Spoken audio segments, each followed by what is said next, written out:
who have been two individuals who have been extremely hardworking, and they have really tried to summon us when we are late. They have always consulted us. They have always talked and told us about the responsibility we've been holding.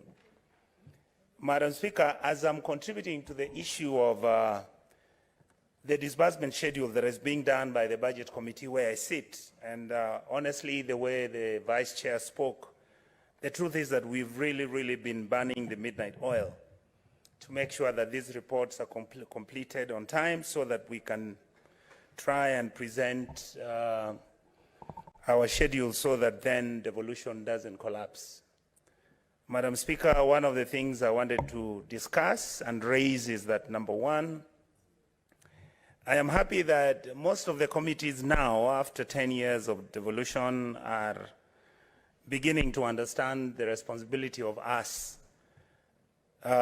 making sure that our major role, Madam Speaker, is to have our committees act, or indeed the Senate act as a secondary oversight role in making sure that we follow up on the amounts of money that the national government is supposed to release to the county governments.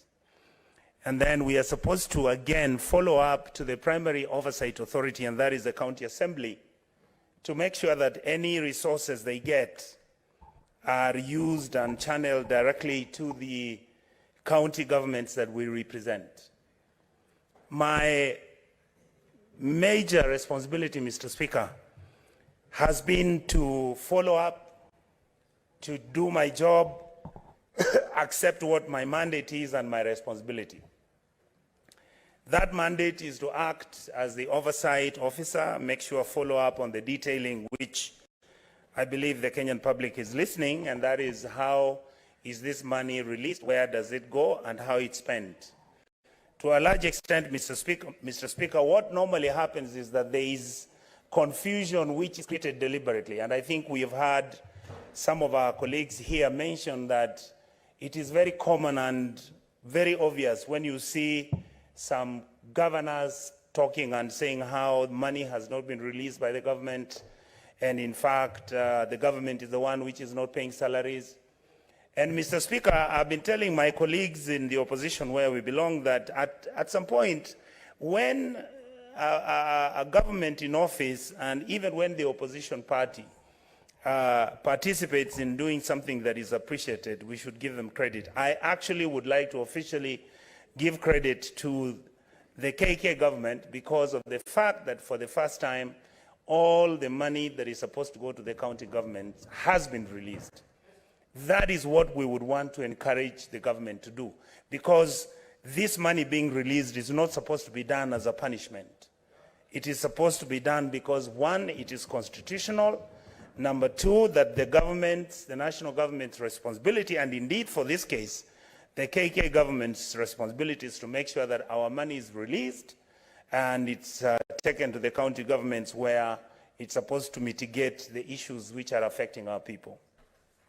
Mr. Speaker, the second issue that I've discovered since coming to the Senate, and indeed being in this committee and many of the other committees that I sit, because I sit in the CPA committee, I sit in the Budget Committee, which we are talking about now, and I also sit in the Devolution Committee. The experience I've learned has been quite amazing. Number one, I have understood that unless we protect devolution fiercely, there's a possibility that even by default, not by design, even by default, devolution can actually fail. What I mean, Mr. Speaker, is that we must take the responsibility as the Senate, which is the body that is mandated to make sure that we oversight and make sure that the resources that are raised from our people are used well, are used effectively, are used openly without any corruption, are used without wastage, and we must make sure that this is the message we send to the governors and also indeed to the national government, because the two governments, as we are observing, seem to be having many of these issues. You hear everybody talking about wastage, wastage, wastage.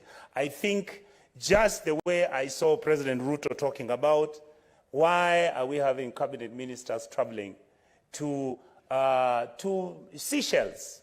You find 17 people are in a flight going to the Seychelles. They don't even know that Seychelles is one of the largest countries that produces sugar in Africa. They just go and stay on holiday for 2 weeks and come back and get paid the per diem, which we all get paid, and assume life is normal. You have county governments. I am actually shocked that Kisii County, Mr. Speaker, is one of the governments where the governor has just taken about 40 members of the county assembly to China on holiday. And they're using public money. Can you imagine, Mr. Chair, my speaker, can you imagine what 40 individuals will consume when they travel abroad? I can tell you it's not less than 2 million. 2 million times 40 individuals is 80 million. And yet Kisii Level 6 hospital doesn't have medicines. Kisii Level 6 hospital and other peripheral health centers don't have even nurses in numbers. Can you imagine, Honorable Dr. Halwale, what 100 million can do in a year in terms of providing the community healthcare workers who are paid 5,000 shillings a month, and there are 1,000 in Kisii. If you multiply times the amount of money that we are using to take a trip to China, and I don't want to say that Kisii is particularly a unique case. This is what all the county governments are doing.